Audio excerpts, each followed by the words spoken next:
السلام علیکم and welcome back to my channel. کیسے ہیں آپ سب؟ تو آج میں ایک اور ناول لے کے آئی ہوں جس کا نام ہے جہنم اور اس کی رائٹر ہے لائبہ ناصر. اس کے ریویوز بہت اچھے تھے تو اسی لیے میں اس کو ریکارڈ کرنے جا رہی ہوں. ہائے میں مر گیا، کمر اکڑ گئی میری ظالموں، اب تو بس کرو. وہ خوبرو سا جوان مرد مہارت سے روٹیاں بیلتا ساتھ ساتھ دخائیاں بھی دے رہا تھا. پتہ نہیں کون سے خوش قسمت ترین مرد ہوتے ہیں جن کو پانی کا گلاس بھی ہاتھ میں ملتا ہے. ہم تو ان ٹارزن کی اولادوں کو پکا کھلا کر ہی اللہ کے پاس پہنچ جائیں گے. اے اوپر والے کچھ تو رحم کر، کھانا پکا کر دینے والے ہی دلا دے. تیزی سے ہاتھ چلاتا وہ ساتھ ساتھ اپنے دل کی بڑاس بھی نکال رہا تھا. بھائی 2 روٹیاں اور. کچن کے کاؤنٹر سے فیضی نے گردن نکال کر کہا تھا. ابے آدھی مانو کی اولاد بس کر، 24 روٹیاں کھا چکے ہو تم 3 افراد مل کر، وہ پسینے میں شرابور رونے والے انداز میں کہہ رہا تھا. آخری روٹی توے سے اتارتے وہ تیزی سے کچن سے نکلا، مبادہ مزید 2 روٹیوں کا آرڈر نہ مل جائے. ڈائننگ روم میں داخل ہوتے ہوئے وہ اب واقعی رونے والا ہو گیا تھا. ڈائننگ ٹیبل کا صفایا ایسے ہوا تھا جیسے صدیوں سے گھر میں کچھ پکا ہی نہ ہو. ظالموں 26 روٹیاں بنائی تھی میں نے، کہاں گئی؟ تھکن اور بھوک سے اس کی حالت خراب ہو رہی تھی. ڈونٹ وری بھیا، یہ لیں، میں نے رکھی آپ کے لیے روٹی، یہ لیں. مردانہ شرٹ اور ٹراؤزر میں ملبوس اپنے بوئے کٹ بالوں کے ساتھ معصومیت سے اپنی گول گول آنکھیں پٹپٹاتی ریبا نے آدھی روٹی کا ٹکڑا دونوں ہاتھوں سے کسی قیمتی اشیاء کے مانند اس کے آگے کی. فرحان نے حیرت اور صدمے سے اپنے سامنے موجود روٹی کے آدھے ٹکڑے کو دیکھا. Thanks to me later. ابھی اس کی حیرت ختم بھی نہیں ہوئی جب اس کا جملہ سن کر تو اس کے تن بدن میں آگ ہی لگ گئی. یہ بھی کھا لے موٹی، خدا کا خوف کرو یار تم لوگ. انسان 2-2.5 روٹیاں تو بچا ہی لیتا ہے بنانے والے کے لیے. اس کا غم کسی صورت کم نہیں ہو رہا تھا. ایک تو میں بھوکا رہ کر روٹی دیا آپ کو، گو اٹ بیک، میں کھا لوں گا. اپنے محسوس مردانہ انداز میں بولتی اس کے ہاتھ سے دوبارہ روٹی چھینتی. وہ اس سے بھی کھانے میں مصروف ہو چکی تھی جبکہ وہ صدمے سے اپنے سے 8 سال چھوٹی اس آفت کو دیکھ رہا تھا جو اس کی ٹی شرٹ پہنے اب اس کے ہاتھ سے روٹی چھین کر کھا رہی تھی. فرحان پاٹ میں روٹیاں رکھی ہیں، کھا لو. ریبا بس بچے، کالج جانا ہے، جلدی سے جوس ختم کریں. ریان کی آواز پر دونوں انسان بن کر بیٹھ گئے تھے. اور تم اپنے دانت اندر کرو، آج کھانا تم نے بنانا ہے، یاد ہے نا؟ ریبا سے پوچھ لینا کیا بنانا ہے. ساتھ ہی دانت نکالتے فیضی کو بھی لتاڑا. وہ جو دونوں کو تمسخر اڑاتی نظروں سے دیکھ رہا تھا اس کی بات سنتے انسانوں کی طرح ناشتے پر جھکا. ساتھ ہی کن آنکھیوں سے ان دونوں کی جانب دیکھا جو اب ہنسی ضبط کرنے کی شدت میں سرخ ہوئے بیٹھے تھے. یہ منظر مرتضیٰ مینشن کا تھا جب مرتضیٰ احمد اور سمیہ مرتضیٰ کی روڈ ایکسیڈنٹ میں وفات ہوئی. اس وقت ریان 16 سال کا تھا جبکہ فرحان مرتضیٰ 12 سال کا. ایسے میں ریان نے ان سب کو سنبھالا تھا. شہر میں پھیلے ہوئے بزنس اور گھر کی ذمہ داریوں کے ساتھ ساتھ اس پر 8 سالہ فیضی کے ساتھ 4 سالہ ریبا کی ذمہ داری بھی تھی. رشتہ داروں اور کچھ آفس کے قابل اعتماد لوگوں کے تعاون سے اس کی پڑھائی مکمل ہونے تک آفس اور گھر دونوں ہی آسانی سے چلتے رہے. آفس جوائن کرتے اس نے گھر کی ذمہ داری بھی بہت احسن طریقے سے لے لی تھی. ان سب کی تعلیم و تربیت کے ساتھ ساتھ ہر ضرورت کا خیال رکھتے اس نے اپنے گرد سنجیدگی کا ایک خول چڑھا لیا تھا. کم عمری میں ہی اپنی ساری ذمہ داریوں کو پورا کرتے اس کی شخصیت میں ایک رعب سا آ گیا تھا جو سامنے والے کو محتاط رہنے پر مجبور کر دیتا تھا. اس کے گرد چڑھا خول کسی کے آگے کھلتا تھا تو وہ ریبا مرتضیٰ تھی. گول گول کچھ زیادہ ہی بڑی کالی آنکھوں والی اس گڑیا میں ان سب بھائیوں کی جان بستی تھی جو بچپن سے 3 مردوں کے درمیان رہ کر خود بھی مردانہ فطرت کی ہو گئی تھی. You are the light, you are the night, you are the color of my blood, you are cure, you are the pain, you are the only thing I wanna touch. Ellie Goulding کی آواز گاڑی میں گونج رہی تھی. Music کے ساتھ وہ خود بھی گنگناتا تیزی سے گاڑی ڈرائیو کر رہا تھا. تصور میں اس کا معصوم سا سراپا لیے اس کے ہونٹوں پر بہت پیاری مسکراہٹ تھی. ذہن کے پردے پر 2 دن پرانا منظر لہرایا. میں آپ کو بالکل پسند نہیں کرتا اور آپ سے بالکل بھی نہیں ڈرتا، سمجھے آپ؟ ناک چڑھا کر وہ بولتی اس کو مسکرانے پر مجبور کر گئی تھی. بھرپور مسکراہٹ ہونٹوں پر لیے وہ گانے کے بولوں کے ساتھ ساتھ گنگنا رہا تھا. گاڑی پارکنگ میں کھڑی کرتا وہ اندر کی جانب بڑھا. لاؤنج حالی دیکھ کر اس نے حیرانی سے ارد گرد دیکھا. کمرے سے شور کی آواز آ رہی تھی. وہ خود بھی کمرے کی جانب بڑھا. کالج سے تو آ گئی ہوں گی وہ اب تک. منہ میں بڑبڑاتے وہ کمرے کی جانب بڑھا. سامنے کا منظر دیکھ کر اس کے ہونٹوں سے مسکراہٹ پل میں غائب ہوئی تھی. کمرہ کسی میدان جنگ کا منظر پیش کر رہا تھا. بیڈ شیٹ آدھی بیڈ پڑتی اور آدھی فرش پر بچھے کارپیٹ کو سلامی دے رہی تھی. ادھر ادھر بکھرے تکیے، شیمپو، لوشن، پرفیومز اور ارد گرد بکھرے اپنی قسمت پر ماتم کر رہے تھے. وہ ریک کے پیچھے پیچھے ریبا، اسے مار دے پلیز گڑیا۔ سامنے بیڈ پر فیضی بیڈ پر چڑھے زور و شور سے چیخ رہا تھا۔ ایک لمحہ لگا تھا حیدر کو سارا معاملہ سمجھنے میں، اور سمجھنے کے بعد اس کا اپنا سر دیوار پر مارنے کا دل کر رہا تھا۔ آنکھوں میں حیرت سے موئے وہ اپنی چھوٹی سی بیوی کو دیکھ رہا تھا جو ہاتھ میں فرائی پین تھامے پورے کمرے میں دوڑتی بھاگتی چھپکلی کا پیچھا کر رہی تھی۔ ریبا یار کیا کر رہی ہیں ہنی؟ وہ آگے آتے اسے تھام کر اپنے آگے کھڑا کر چکا تھا۔ اور تو بیڈ پر چڑھے کیا کر رہا ہے؟ ایک ہاتھ سے اس کے ماتھے پر گرے بالوں کو نرمی سے سمیٹتا۔ اب وہ بیڈ پر چڑھے فیضی سے مخاطب تھا۔ نظر نہیں آ رہا آپ کو؟ چھپکلی مار رہا ہوں، اپنے محسوس انداز میں نتھے پھلائے کہہ رہی تھی۔ یہی لاپرواہ انداز تو حیدر اکمل کو پاگل کر دیتا تھا۔ ایک منٹ، یہ تو بیڈ پر چڑھے بیٹھا چھپکلی کے ڈر سے، اور ریبا آپ اس کے کمرے میں چھپکلی مار رہی ہیں؟ وہ بیک وقت دونوں سے مخاطب ہوا تھا۔ جواباً دونوں نے زور و شور سے گردن اس بات میں ہلاتے اس کی تصدیق کی تھی۔ یا میرے اللہ، اس گھر میں جینڈر کے حساب سے کبھی کچھ ہوا ہے؟ تو لڑکیوں کی طرح چھپکلی کے ڈر سے؟ اور میری معصوم بیوی؟ اس نے گردن گھما کر ریبا کی جانب دیکھا، اور اب کہکھا لگانے کی باری فیضی کی تھی۔ ریبا پھر سے صوفے پر چڑھی، اچک کر دیوار پر چڑھ چھپکلی کو مار رہی تھی۔ اس بیچاری کی زندگی اتنی ہے کیونکہ بدقسمتی سے اس کا پالا ریبا بیگم سے پڑ چکا ہے۔ وہ دونوں ہاتھوں سے سر تھامتا بیڈ پر بیٹھا تھا، افسوس سے مردہ پڑی چھپکلی کو دیکھ رہا تھا جو آخری وار سے گائل ہوتی اب کارپٹ پر مردہ پڑی تھی۔ بھائی آپ کا پالا بھی ریبا بیگم سے ہی پڑا ہے، وہ بھی زندگی بھر کا۔ آپ سوچیں آپ کی زندگی کے کتنے دن رہتے ہیں؟ مسکراہٹ دبا کر کہتا وہ کمرے سے بھاگا تھا۔ ریبا ادھر دیکھیں، کیا کر رہی ہیں بیوی؟ اسے بازوں سے تھامتا اس نے اپنے آگے کھڑا کیا، نرمی سے اس کے بال سہلا رہا تھا۔ مانا کہ بیوی ہے، پر اب ہمارے سامنے ہماری بہن کو تھامے کھڑا یار، تو کچھ تو شرم کر۔ وہ جو ابھی ہی آفس سے آیا تھا فیضی کے بتانے پر حیدر آیا ہے، سیدھا وہیں آ گیا تھا۔ اس بات سے تو سبھی واقف تھے کہ اس وقت ریبا کو دیکھنے آتا تھا۔ فرحان کی آواز پر شرمندہ سا ہوتا اس نے ریبا کو کچھ دور کیا جو اب بھی اسے دیکھ رہی تھی۔ غلط وقت ہی ٹپکنا تو ہمیشہ۔ اپنی جھیم مٹانے کے لیے اس نے ایک گونسا فرحان کو مارا۔ ارتضیٰ احمد اور مرتضیٰ احمد دونوں بھائیوں میں مثالی محبت تھی۔ مرتضیٰ احمد کے 4 بچے تھے، سب سے بڑے ریان، ان سے 4 سال چھوٹے فرحان، اور پھر فیضی، اور سب سے چھوٹی ریبا۔ جبکہ ارتضیٰ احمد کی 2 بیٹیاں، حفصہ ارتضیٰ جو کہ ریان سے 6 سال جبکہ فرحان سے 2 سال چھوٹی، اور چھوٹی بیٹی حریم ارتضیٰ جو فیضی کی ہم عمر ہے۔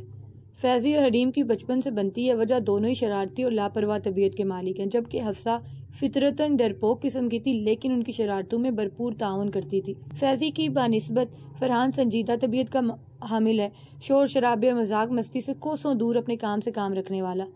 ریان فطرتاً کم گو ہونے کے ساتھ ساتھ انتہائی حساس طبیعت کا مالک ہے، اپنے بہن بھائیوں پر جان چھڑکنے والا۔ ریان کا نکاح مرتضیٰ احمد اور سمیہ بیگم نے اپنی زندگی میں ہی حفصہ سے کر دیا تھا۔ حیدر مرتضیٰ احمد کے جگری دوست کا بیٹا ہونے کے ساتھ ساتھ ریان کا بزنس پارٹنر اور دوست بھی تھا۔ ریبا 8 سال کی ہوئی تو ارتضیٰ احمد کے مشورے اور حیدر کی چاہت کو مد نظر رکھتے ہوئے ریان نے اس کا نکاح حیدر سے کر دیا تھا۔ کچھ اسے خوف بھی تھا کہ اس کی لاڈلی بہن کوئی دوسرا کیا سلوک روا رکھے۔ حیدر کی چاہت کسی سے بھی ڈکی چھپی نہیں تھی، اور پھر وقت کے ساتھ یہ ثابت بھی ہو گیا کہ ریان کا فیصلہ غلط نہیں تھا۔ حیدر ریبا کو اس کی نیچر کے مطابق ٹریٹ کرتا تھا۔ یوں بھی پھولے گال اور بڑی بڑی آنکھوں والی وہ گڑیا حیدر اکمل کو مکمل طور پر تسخیر کر چکی تھی۔ وہ گیمبو اٹھ گیا ہے، اپنے دونوں ہاتھ اوپر کی جانب اٹھائے اپنے محسوس انداز میں چیختی۔ ایک بھرپور انگڑائی لینے کے بعد آنکھوں کو مسلتی وہ اٹھ بیٹھی تھی۔ یا اللہ، اس بوگیمبو کے اسپیکر کا والیوم تھوڑا ڈاؤن کر دے۔ دوسری جانب لیٹا فیضی اس کی اتنی آواز پر بلبلا اٹھا تھا۔ یہ ایک ماسٹر بیڈ روم تھا جس میں 2 سائڈ 2 بیڈ تھے، ایک فرحان اور فیضی کے لیے تھا، دوسرا ریبا کے لیے۔ ایک سائڈ دیوار کے ساتھ کافی بڑا وارڈروب تھا جو ان تینوں کے لیے تھا۔ وہ اپنے کپڑے بہت کم ہی پہنتی تھی، یوں بھی ان تینوں کے کپڑوں میں کوئی فرق نہیں ہوتا تھا۔ بھیا اٹھے ہیں فرحان، بھیا اٹھے ہیں، دا جان نے جلدی اٹھنے کا کہا ہے۔ دیکھے ریبا گڈ بوائے اٹھ گیا ہے۔ اب وہ آنکھیں بند کیے بیڈ کے بیچ میں بیٹھی 2 ہاتھوں سے دونوں جانب سوئے فرحان اور فیضی کو جگا رہی تھی۔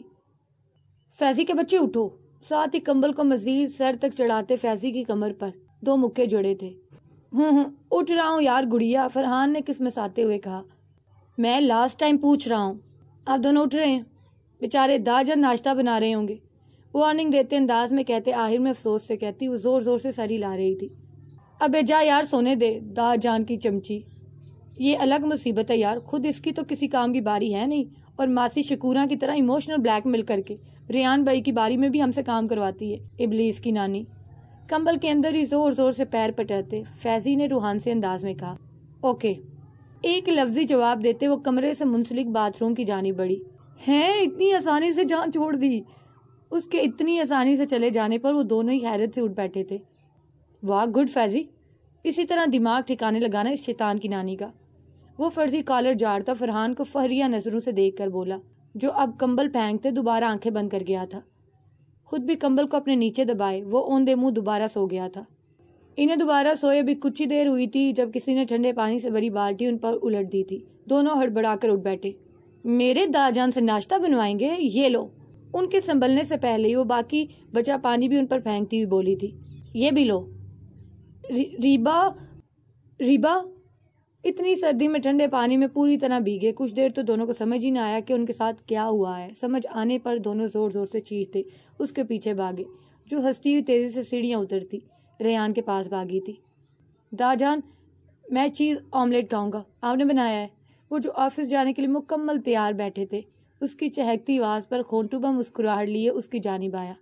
بلیو جینز پر بلیک شرٹ جو یقیناً فیضی کی تھی اس کے گھٹنوں سے کچھ اوپر آ رہی تھی، اپنے بوائے کٹ بالوں کو ماتھے پر گرائے وہ فریڈ سی اس کے سامنے کھڑی تھی۔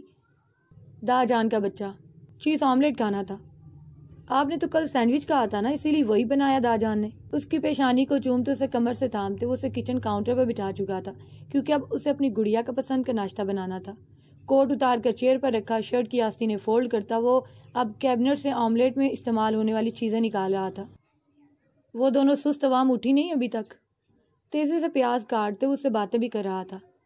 میں اٹھا کر آیا ہوں۔ سیب کا ایک ٹکڑا اس کے منہ میں ڈالتی اب وہ فہریہ انداز میں اسے اپنا کارنامہ سنا رہی تھی۔ میری جان، اس طرح نہیں کرتے، کتنی سردی ہے، انہیں ٹھنڈ لگ جائے گی اگر آپ روز پہلے کی طرح ان پر ٹھنڈا پانی ڈالیں گی تو۔ اوون میں ٹائمر سیٹ کر کے آملیٹ کا میزہ رکھنے کے بعد اب وہ تیزی سے سارے برتن سمیٹ کر سنک میں رکھ رہا تھا جو ان کے جانے کے بعد فیضی کو دھونے تھے۔ پھر میں گیزر سے گرم پانی لے کر ڈال دیا کروں گا۔ اپنے ہاتھ میں موجود باؤل سے آری پیس نکال کر اس کے منہ میں ڈال کر اس نے حل پیش کیا تھا۔ آپ نے پانی پھینکنا ضرور ہے ان پر، اس نے ہنستے ہوئے کہا تھا تو وہ بھی کھلکھلا کر ہنسنے لگی۔ کچن میں داخل ہوتے فرحان اور فیضی نے محبت سے اسے اس طرح ہنستے ہوئے دیکھا تھا۔ ریبا کو اچھا نہیں لگتا آپ کو کام کرتے دیکھ کر، اب فیضی کی شادی کروا دیں۔ اس کی بات پر اس کی آنکھوں کے سامنے چم سے حفصہ کا نازک سا سراپا گھوم گیا۔ دل نے اسے دیکھنے کی شدت سے خواہش کی تھی۔ وہ احتیاط لبوں پر مسکراہٹ پھیل گئی۔ میں ٹھیک کہتا ہوں بھائی، ہم دونوں تو آپ کے ستیلے ہیں، لاڈلی سے ہی لاڈ ختم نہیں ہوتے۔ فیضی کی آواز پر اس نے اپنا خیال جھٹکا۔ اچھا یہاں آؤ، میں تمہیں بتاؤں ستیلوں سے کس طرح کا سلوک کیا جاتا ہے، مصنوعی حفگی سے اسے گھورتے کہا۔ چلو آؤ سب ٹیبل پر بیٹھو، میں اپنی چندہ کے لیے آملیٹ لے کر آتا ہوں۔ اوون سے آملیٹ نکال کر اس نے اسے بھی کاؤنٹر سے اتارا۔ آپ چلے جائیں، میں فیضی کے ساتھ آ جاؤں گی۔ ڈرائیور کو واپس بھیجتے وہ کچھ ہی آگے آئی تھی جب پورچ میں وہ کھڑا نظر آیا۔ ریبا بچے جلدی کریں، لیٹ ہو رہے ہیں ہم۔ وہ جو اپنے ہی دھن میں چلی جا رہی تھی سامنے پورچ پر ریان کو دیکھ کر اس کا منہ حلق تک کڑوا ہوا۔ حفصہ، آج تو گئی، یہ کھڑوس ابھی تک گھر پر ہی ہے۔ کہا تھا ماما کو نہ بھیجے اتنی صبح مجھے۔ ٹھہریں حفصہ، اسے دبے پیر بڑبڑاتے ہوئے جاتے دیکھ کر اس کی جانب آیا جو اب اضطراب کی حالت میں انگلیاں مڑوڑ رہی تھی۔ یہ دوپٹہ اوڑھنے کے لیے ہے نا؟ گہری نظروں سے اسے دیکھتے اس کا اشارہ اس کے دوپٹے کی جانب تھا جو ہوا کے زور پر ڈلک کر اس کے کندھے پر آ گیا تھا۔ آئندہ مجھے آپ بنا سر ڈانپے نظر نہیں آئے۔ اس کے کچھ نزدیک ہو کر وہ خود ہی اس کا دوپٹہ شانوں پر برابر کرتا سر پر سیٹ کر چکا تھا۔ جی آہستہ سے منمناتے اس نے تیزی سے گزرنا چاہا۔ اگلے ہی لمحے اسے شانوں سے تھام کر دوبارہ اپنے مقابل کھڑا کر چکا تھا۔ میں نے جانے کا کہا ابھی آپ کو؟ جواب دیں۔ جانے کہا میں نے ابھی؟ نہیں کہا۔ اس کی گرفت میں سہتی محسوس کرتے اس نے روحان سے لہجے کہا۔ اس کے لہجے میں آنسو کی آمیزش محسوس کرتے ریان نے باغور اس کا چہرہ دیکھا جو ضبط کی کوشش میں سرخ ہو رہا تھا۔ لائٹ پنک کلر کی سادہ سی کرتی میں خم رنگ دوپٹہ اوڑھے، گلابی چہرہ، سرخ ہوتی آنکھوں کے ساتھ وہ اس کے سامنے کھڑی تھی۔ آج صبح ہی تو دل نے اس کے دیکھنے کی خواہش کی تھی اور اب اسے سامنے دیکھ کر بغاوت پر اتر آیا تھا۔ وہ اب آنکھیں جپک جپک کر آنسو کو باہر آنے سے روک رہی تھی۔ اپنے بالوں کو پن اپ کریں فوراً اندر جا کر، اور ریبا کے ساتھ ہی باہر آئیں۔ ڈراپ کروں گا میں آپ کو۔ اس کے ہوا سے اڑتے بالوں کو دوپٹے کے اندر کرتے اس نے اسے آزاد کیا تھا۔ وہ تو شاید اسی انتظار میں تھی۔ خاتون میں پکڑے بیگ جو پہلے زمین پر گرا چکی تھی وہ اٹھائے بغیر ہی اندر کی جانب آگی۔ اس کے انداز پر ریان کھل کر مسکرایا۔ دنیا میں ہم آئے ہیں تو جینا ہی پڑے گا، دنیا میں ہم آئے ہیں تو جینا ہی پڑے گا، جیون ہے اگر درد تو سہنا ہی پڑے گا، جیون ہے اگر درد تو سہنا ہی پڑے گا، ہو ہاتھوں کو لہراتا فیضی زور و شور سے گانا گاتے برتن دھو رہا تھا۔ جب روتی حفصہ کو دیکھ کر اس نے بریک لگائی۔ یار اپنی قسم کھائیے، جب ہمارے گھر آئیں گی روتی ہوئی آئیں گی۔ سمجھتے کیا ہیں خود کو، جب چاہیں گے جڑا دیں گے۔ آنسو رگڑتی وہ بالوں کو باندھنا نہیں بھولی تھی۔ اوہو حفصہ بتاؤ بھی کیوں رو رہی ہو؟ بوکیمبو سر پھاڑ دے گا۔ شوز پہنتی ریبا بھی تیزی سے اس کی جانب آئی، اپنے محسوس انداز میں کہتے اس کے آنسو بھی پونچھ ڈالے تھے۔ حفصہ تم کب آئیں اور رو رہی کیوں اس طرح؟ آفس کے لیے نکلتے فرحان کی نظر جب اس پر پڑی تو فکر مندی سے سوال کیا۔ بھائی سے مل کر آ رہی ہو کیا؟ مسکراہٹ دبا کر سوال کیا گیا۔ ہاں آپ کے وہ ہٹلر بھائی، وہ انہوں نے خبردار جو دا جان کو ہٹلر کہا، میں خفا ہو جاؤں گا تم سے۔ اپنے بھائی کے خلاف سنتے ہی ریبا غصے سے کھڑی ہوئی تھی۔ ریلیکس، لو پانی پیو۔ اس نے پانی کا گلاس بڑھایا۔ وہ اچھی طرح واقف تھا کہ وہ اس کے بھائی سے کتنا ڈرتی ہے۔ میں جا رہی ہوں، انہوں نے کہا وہ مجھے سب کو شکایت لگا لی ہو تب ہم چلیں۔ اس کی باری آواز اپنے بالکل پیچھے سن کر وہ اچھلی پڑی تھی۔ دا جان شی سوری پلیز۔ اسے اپنے پیچھے چھپاتی ریبا آگے کھڑی ہو گئی تھی۔ وہ بھی اپنے کاندھوں سے بھی نیچے آتی ریبا کے پیچھے ایسے چھپی تھی جیسے وہ سچ میں اسے ریان سے بچا لے گی۔ چلیں۔ ریبا کی پیشانی کو چومتے اس نے اس کے کان کے پاس سرگوشی کی تھی۔ آگے بیٹھیں حفصہ۔ اسے پچھلی سیٹ کی جانب جاتے دیکھ کر اس نے فرنٹ سیٹ کا ڈور اوپن کیا۔ پورے راستے وہ وقفے سے آنسو پہنچتے آئی تھی۔ کس بات کا اتنا رونا آ رہا ہے آپ کو؟ اس کے گھر کے باہر گاڑی روک کر اس نے اس کی جانب دیکھا۔ اس کا رخ اپنی جانب کرتے اس نے نرمی سے اس کے آنسو صاف کیے جو اس کی نرمی پر مزید روانی اختیار کر گئے تھے۔ اب وہ ہاتھ بڑھا کر اس کے بال کھول چکا تھا۔ انہیں دیکھنے کا حق صرف میرے پاس ہے۔ نرمی سے اس کے بالوں کو بل دیتے وہ خوبصورت سٹائل بنا چکا تھا۔ مجھے بہت شوق تھا میرے گڈے کے بالوں کی میں اس طرح سٹائلنگ کرتا، لیکن میرے بچے کو پسند نہیں ہے۔ وہ ہلکا سا ہنسا تھا۔ ریبا کے ذکر پر وہ یوں ہی ہنس دیا کرتا تھا۔ دا جان میں بہت دیر سے آنکھیں بند کیے بیٹھا ہوں، آپ کا ہو گیا تو کھول لوں۔ اچانک ہی پچھلی سیٹ سے نکل کر ریبا نے درمیان سے سر نکال کر کہا تھا۔ اس کی آواز پر جہاں ریان ہوش میں آیا وہیں حفصہ بھی سرخیوں میں گل گئی۔ اپنی خماری میں وہ اسے تو بالکل فراموش کر گیا تھا۔ ریبا یاد ہے نا کیا کرنا ہے، کسی کی نظر میں نہیں آ جانا۔ فیضی ایک بار اسے پھر یاد دہانی کروا رہا تھا کہ اس نے کیا کرنا ہے۔ آج ان کے کالج میں سپورٹس ڈے تھا۔ فیضی یوں تو گھر کے کاموں کی وجہ سے ایوننگ شفٹ میں آتا تھا، جبکہ حریم اور ریبا مارننگ شفٹ میں تھے۔ انہیں کبھی ریان اور کبھی فرحان ڈراپ کر دیا کرتے تھے۔ بلیک جینز پر فیضی کی ریڈ شرٹ پہنے جو اس کے گھٹنوں سے تھوڑی اوپر آ رہی تھی، پیروں میں جاگرز، اپنے بوائے کٹ بالوں کو ماتھے پر گرائے، اپنے پھولے پھولے گالوں کے ساتھ وہ کسی کو بھی اپنی طرف متوجہ کر سکتی تھی۔ اس وقت چنگم چباتی فیضی اور حریم کے درمیان چلتی اپنی بڑی بڑی آنکھیں گھماتے بہت توجہ سے ان کی باتیں سن رہی تھی۔ بس جب اچانک ہی دونوں ہاتھ کانوں پر رکھے وہ چیخنے لگی۔ فیضی اور حریم جو اس کے بالکل ساتھ ساتھ تھے اتنی تیز آواز پر بدک کر پیچھے ہوئے۔ ریبا کی بچی کیا کر رہی ہو؟ اپنے تو کان بند کر رکھے ہیں، ہمارے بیچارے کانوں کا کیوں جنازہ نکال رہی ہو؟ حریم نے ہفکی سے کہتے اس کے منہ پر ہاتھ رکھا جو آنکھیں بند کی اب بھی چیخ رہی تھی۔ وہ گیمبو غصے میں آ رہا ہے، تم دونوں کب سے ریبا دی ڈان کو پکار رہے ہو؟ میں سارے انتظام کر کے آیا ہوں۔ حریم تم جیت جاؤ گی، غصے سے نتھے پھلاتے آخر میں لہجہ احسان جتاتا تھا۔ ان میں سے تمہاری کمپیٹیٹر کون ہے؟ فیضی نے گراؤنڈ میں موجود لڑکیوں کو دیکھتے حریم سے پوچھا تھا۔ حریم نے سیک ریس میں حصہ لیا تھا، جبکہ ریبا فیضی کے ساتھ اس کی کرکٹ ٹیم میں تھی۔ وہ جو پنک شرٹ میں عریشہ نام ہے اس کا۔ حریم نے ایک لڑکی کی جانب اشارہ کرتے اس کے کان میں سرگوشی کی۔ وہ گیمبو کو اس کا شکار دکھا دو اور اس کی پوزیشن بھی۔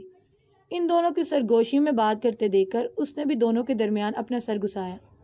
وہ پنک شرٹ والی ہے، وہ بکری جیسے منہ والی۔ ریبا نے منہ چڑھاتے باغور خود سے کچھ دور کھڑی لڑکی کا جائزہ لیا۔ بٹ تم کرنے کیا والی ہو ریبا؟ فرحان بھائی لینے آئیں گے ہمیں۔ حریم نے اسے ایک بار اور خبردار کیا تھا۔ اس کی بات سننے سے پہلے ہی ریبا سٹارٹنگ پوائنٹ پر جا چکی تھی۔ فیضی بھی حریم کو سمجھاتا اپنی ٹیم کی جانب چل دیا۔ خاموشی سے اس لڑکی کی پوزیشن پر جانے کے بعد وہ اپنے بیگ سے باکس نکال کر وہ باکس اس کے سیک میں الٹ چکی تھی۔ اس میں سے کاکروچز نکل کر پورے سیک میں پھیل چکے تھے۔ حریم کو تھمز اپ کا اشارہ کرتے وہ خود بھی فیضی کے ساتھ جا کھڑی ہوئی۔ ریس سٹارٹ ہوتے حریم بھی سیک میں پیر ڈالے اچھل اچھل کر دوڑنا شروع کر چکی تھی۔ عریشہ نے جیسے ہی اپنے پیر سیک میں ڈالے اس کے پیر پر کچھ رینگنا شروع ہو چکا تھا۔ شروعات میں نظر انداز کر کے دوڑنے کی کوشش کی، لیکن اس کے بعد مسلسل پیروں میں جلن سے وہ بری طرح اچھلنے لگی تھی۔ حریم ایک نظر پیچھے مڑ کر دیکھتی دوبارہ تیزی سے بھاگنے لگی تھی۔ لڑکوں کے بیچ فیضی کے ساتھ کھڑی ریبا اسے اس طرح دیکھ کر کھل کھلا کر ہنس رہی تھی۔ اس کی کھنکتی ہنسی پر بہت سے لڑکوں نے پیچھے مڑ کر اسے دیکھا، جو ہنستے ہنستے لوٹ پوٹ ہو رہی تھی۔ ریبا کیا کیا ہے؟ خوشی سے اچھلتے فیضی نے لوٹ پوٹ کر ہنستی ریبا سے پوچھا، کیونکہ حریم اب فنیشنگ لائن تک پہنچنے والی تھی۔ اس کے فنیشنگ لائن پر پہنچتے وہ دونوں ایک دوسرے کے گلے سے لگے اچھل رہے تھے۔ گیمبو خوش ہوا، وہ خوشی سے اچھلتے حریم کے گلے سے لگی تھی۔ او ریبا میری جان، میں بتا نہیں سکتی میں کتنی خوش ہوں۔ اس کے گلے لگنے پر ریبا نے فخری انداز میں کالر جاڑے۔ ایسا تھینک یو ہمیں بھی ملے گا؟ فیضی نے شرارت سے حریم کی جانب دیکھا تھا۔ نہیں، پر میں تمہیں عریشہ جیسا تھینک یو دے سکتا ہوں، ریبا نے ناک چڑھا کر کہا۔ وہاں سے گزرتی عریشہ ان کی جانب آئی۔ تم نے کی وہ حرکت، تمہیں تو میں چھوڑوں گی نہیں۔ فیضی بر وقت اس کا ہاتھ نہیں پکڑتا تو وہ حریم پر جپٹ چکی تھی۔ اور یہ اس لڑکا نما لڑکی سے تو میں ابھی دیکھتی ہوں۔ اور وہ یہی غلطی کر گئی تھی، اس نے ریبا کو لڑکی کہنے کی غلطی کی تھی۔ میں ابھی بتاتا ہوں تجھے، مجھے لڑکی کہا تو نے؟ کہنے کے ساتھ ہی اس کے بال اپنے دونوں ہاتھوں میں لے چکی تھی۔ ارے مر گئے فیضی، وہ سامنے دیکھو فرحان بھیا آ رہے ہیں۔ حریم نے سامنے سے آتے فرحان کو دیکھ کر کہا۔ اس کے غصے سے وہ دونوں ہی اچھی طرح واقف تھے۔ فیضی تو ایسے ہی بنا، کبھی عریشہ کے بال نوچتی ریبا کو دیکھ رہا تھا اور کبھی فرحان کو، جو اب ان کے کافی نزدیک آ چکا تھا۔ ریبا کیا بات ہے، کیا کر رہی ہو؟ اور وہ دونوں ایسے ہی بنے کھڑے رہے۔ ریبا کو یوں ایک لڑکی کو پیٹتے دیکھ کر تیزی سے اس کی جانب آیا۔ ریبا چھوڑو اسے بیٹا۔ نہیں میں نہیں چھوڑوں گا اسے، اس نے مجھے لڑکی کہا ہے، میں اس کے منہ پر پنچ ماروں گا، میں ماروں گا اسے۔ اسے کمر سے تھام کر وہ اٹھا چکا تھا، جو اب بھی دونوں ہاتھ پیر چلاتی عریشہ کی جانب جپٹ رہی تھی۔ چلو تم دونوں بھی، گھر جا کر پوچھتا ہوں میں تم لوگوں کو۔ اسے گود میں اٹھائے وہ اب ان دونوں سے مخاطب ہوا تھا۔ آج ریبا کا سپورٹس ڈے تھا، کافی ناراض ہے تجھ سے، ہر سال تو ہی پریکٹس کرواتا ہے اسے، کل تو آیا نہیں تو ہم سب نے مل کر کروائی ہے، یہ یوں کہہ لے اس نے ہم سب کو ٹرین کیا ہے۔ لاؤنج میں بیٹھے وہ اپنے ساتھ بیٹھے خیدر سے مخاطب ہوا تھا، جو بھی کچھ دیر پہلے ہی آیا تھا۔ نظریں گلاس ڈور سے نظر آتے سامنے لان کے منظر پر ٹکی تھی، جہاں جھولے پر وہ بیٹھی چہرہ اوپر کی جانب اٹھائے ٹھنڈی ہوا کو محسوس کر رہی تھی۔ ابھی کچھ دیر پہلے ہی وہ حفصہ کو لیتے ہوئے آیا تھا، ارادہ ان سب کو آئس کریم کھلانے لے جانے کا تھا۔ یار میری بیوی کو پریکٹس کی ضرورت ہی نہیں ہے، اس کی بات پر ریان محظوظ ہوا۔ نظریں اب بھی حفصہ پر ہی تھی، جو لان سے اب کچن میں آ چکی تھی۔ وہ اچھی طرح جانتا تھا کہ وہ اب چائے بنائے گی۔ اس کی نظروں کا ارتکاز محسوس کرتے حیدر نے بھی اسی سمت دیکھا، جہاں حفصہ پوری دل جمعی کے ساتھ چائے بنانے میں مصروف تھی۔ اس کے لبوں پر بے ساختہ مسکراہٹ پھیل گئی تھی۔ یوں ہی دیکھتا رہے گا کیا؟ اس کی آواز پر ریان یکدم ہوش میں آیا تھا۔ اب تو رخصتی کروا لے، شادی سے پہلے ہی میری بیوی تجھے دا جان بنا چکی ہے، کبھی غلطی سے دادا کہہ دیا نا، بس باپ سے پہلے ہی دادا بنا دیں گی ریبا، ان کا کوئی بھروسہ بھی نہیں۔ اس کی بات وہ دونوں ہی کھل کر ہنسے تھے۔ یہ تو ہے، میرے گڈے سے کچھ بھی ایکسپیکٹ کیا جا سکتا ہے۔ غصے میں ریبا کو لے کر آتے فرحان پر نظر پڑتے ہی دونوں کی ہنسی تھمی۔ فرحان کیا بات ہے، اس طرح کیوں لے کر آئے ہو؟ میرا بچہ کہیں چوٹ تو نہیں لگی؟ وہ فوراً ہی پریشان ہوتا اس کی جانب آیا، جو سر جھکائے کھڑی تھی۔ اس کے پیچھے ہی حریم اور فیضی بھی اندر آئے۔ کچھ نہیں ہوا بھیا، اس سے پوچھے کیا کر کے آئی ہے؟ ایک لڑکی کو بری طرح مار کر آئی ہے یہ، اس کا غصہ کسی طور کم نہیں ہو رہا تھا۔ اور تم دونوں آرام سے لڑتا دیکھ رہے تھے۔ وہ اب ان دونوں کی جانب مڑا تھا، اس کی آواز پر وہ سہمی تھی۔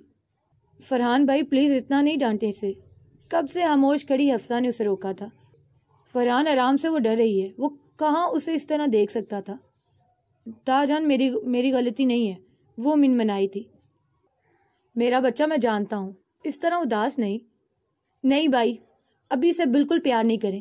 ریان کے اس تک پہنچنے سے پہلے ہی وہ اسے روک چکا تھا۔ وہ جو کب سے ضبط کیے کھڑی تھی روتی ہوئی اپنے کمرے کی جانب بھاگی۔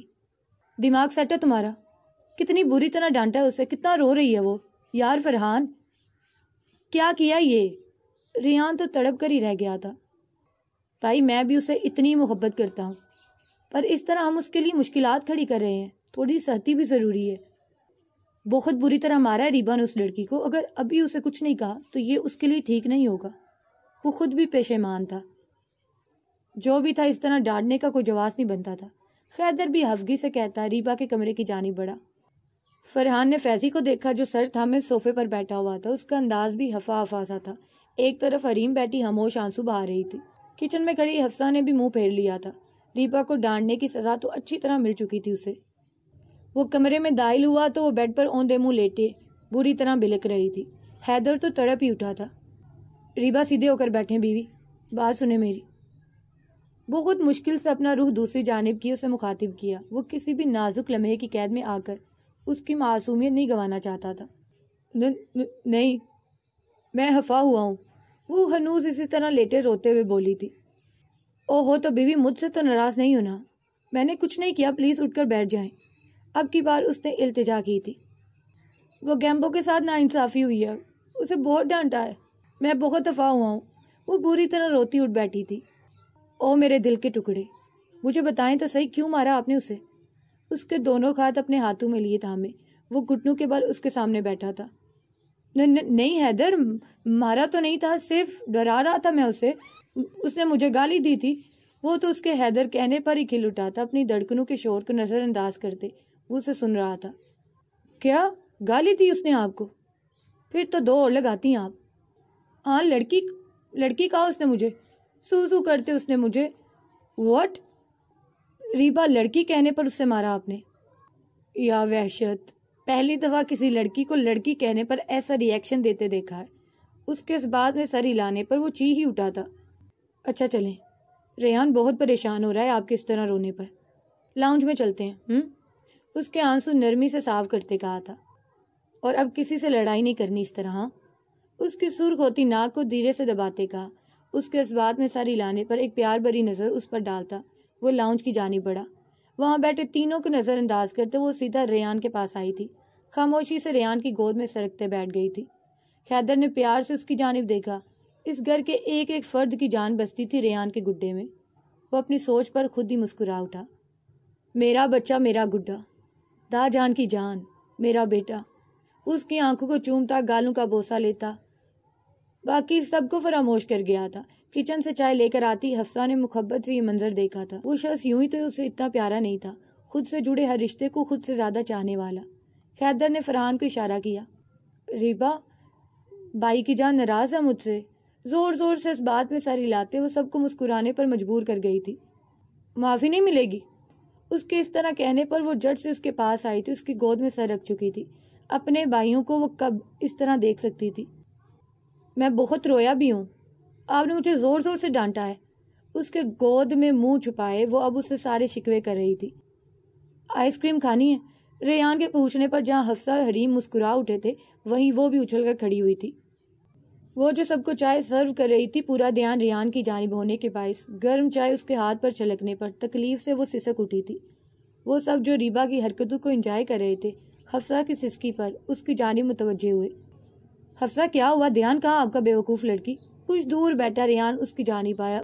اس کا ہاتھ تھامتا فکر مند ہونے کے باوجود وہ غصہ کرتا تل ہو گیا تھا۔ وہ جو پہلے ہی تکلیف سے سسک رہی تھی اس کے اس طرح کہنے پر بلک اٹھی تھی۔ بھائی، وہ رو رہی ہے۔ فرحان کے کہنے پر اس نے حفصہ کی جانب دیکھا جو سر جھکائے مسلسل آنسو بہا رہی تھی۔ اس کے اس طرح رونے پر وہ کچھ نرم ہوا تھا۔ یہاں بیٹھیں۔ نرمی سے اس کا ہاتھ تھامتے فیضی کو آئنٹمنٹ لانے کا کہتے اسے نرمی سے صوفے پر بٹھایا۔ بہت درد ہو رہا ہے، پلیز نہیں رو حفصہ، میں بھی رو دوں گا۔ اس کے اس طرح رونے پر اس کے آنسو صاف کرتی ریبا بھی روانسی ہو رہی تھی۔ شش، بس ہو گیا۔ آئنٹمنٹ اس کے ہاتھ پر لگاتے ایک نظر اس پر ڈالتا وہ کچن کی جانب بڑھا۔ کچھ ہی دیر میں پانی کا گلاس ہاتھ میں تھامے وہ واپس آیا تھا۔ پانی پی لیں۔ اس کے گلاس بڑھانے پر حفصہ نے زور و شور سے نفی میں گردن ہلائی، گویا حفگی کا اعلان کیا تھا۔ اس کے انداز پر حیدر اور فرحان نے مسکراہٹ دبائی۔ فیضی بھی ہنسی ضبط کرنے کی کوشش میں سر جھکائے بیٹھا تھا۔ حفصہ، پانی پیو۔ ریحان کا سرخ ہوتا چہرہ دیکھ کر حریم نے اس کے ہاتھ سے گلاس لے کر اس کے لبوں سے لگایا۔ بس بھائی، بہت ہو گیا، اٹھو چلو۔ بھائی، آئس کریم کے لیے جا رہے تھے ہم، بیگم کے غم میں ہم آئس کریم نہیں چھوڑ دیں گے۔ چلو حفصہ بھائی اٹھو۔ فیضی اپنی ازلی دہائیوں کے ساتھ ماحول کو ہلکا پھلکا کرتا اٹھ کھڑا ہوا تھا۔ حفصہ نے ڈرتے ڈرتے ریحان کی جانب دیکھا جو حفگی سے اسے دیکھ رہا تھا۔ حیدر، ریبا اور حریم کو لے کر بیٹھو گاڑی میں۔ انہیں گاڑی میں بیٹھنے کا کہتے ہوئے اس کے نزدیک آیا۔ وہ جو خود بھی تیزی سے نکلنا چاہ رہی تھی، اس کے اس طرح سامنے آنے پر دانت پیس کر رہ گئی۔ ٹھیک ہیں آپ؟ اسے گہری نظروں سے دیکھتے اس نے نرمی سے سوال کیا۔ اس کی نرمی پر کب سے رکے آنسو ایک بار پھر نکل کر اس کا چہرہ بھگونے لگے تھے۔ یار یہ آپ نے کیا عہد کیا ہوا ہے؟ جب میں سامنے آؤں گا آپ نے رونا ہی ہے۔ اس کے آنسو پر وہ جھنجھلا اٹھا تھا۔ نہیں جانا چاہ رہی تو کوئی بات نہیں، ہم پھر کبھی چلے جائیں گے۔ یوں نہیں روئیں۔ ریان نے نرمی سے اس کے آنسو صاف کیے۔ اس کے رونے پر اسے واقعی تکلیف ہوئی تھی۔ سامنے کھڑی وہ نازک سی لڑکی ریان مرتضیٰ کو بہت پیاری لگی تھی۔ اور ہاں، اس طرح چھپ چھپ کر دیکھنے کے لیے اپنا نقصان کرنے کی ضرورت نہیں ہے۔ مکمل حق ہے آپ کو، روبرو آ کر بھی حق سے دیکھ سکتی ہیں۔ اس کی سنجیدہ سی آواز پر حفصہ نے آنکھیں میچی، مطلب وہ اس کی چوری پکڑ چکا تھا۔ میرے خیال میں اب رخصتی ہو جانی چاہیے، ورنہ یوں ہی چھپ چھپ کر دیکھ کر آپ تو میرا کافی نقصان کر دیں گی، مانی ہیز انداز میں کہتا وہ اسے نظریں جھکانے پر مجبور کر گیا تھا۔ جی جانا ہے، چلیں سب انتظار کر رہے ہیں۔ اس کی بات پر سرخ ہوتی نظریں جھکائے کہتی وہ مسلسل باہر جانے پر تول رہی تھی۔ اس کے انداز پر وہ کھل کر مسکرا اٹھا۔ چلیں پھر۔ اس کا ہاتھ نرمی سے تھامتے وہ باہر کی جانب بڑھا۔ ویسے میں نہیں جانتا تھا میری بیوی کو آئس کریم اتنی پسند ہے۔ اس کے ہاتھوں کی کپکپاہٹ کو نظر انداز کرتے وہ دلچسپی سے اسے دیکھتا گویا ہوا۔ بھائی آپ کہیں تو ہم آپ کی آئس کریم یہی لے آئیں گے۔ فیضی کی آواز پر وہ اسے لیتا باہر کی جانب بڑھا۔ تو یہ رہی ایپیسوڈ نمبر 1 آف جانم، جس کی رائٹر ہیں لائبہ ناصر۔ کیسی لگی آپ کو سٹارٹنگ اس ناول کی؟ اپنی رائے کا اظہار کرنا کمنٹ سیکشن میں ہرگز مت بھولیے گا۔ تو پھر ملتے ہیں نیکسٹ ایپیسوڈ میں، تب تک خدا حافظ۔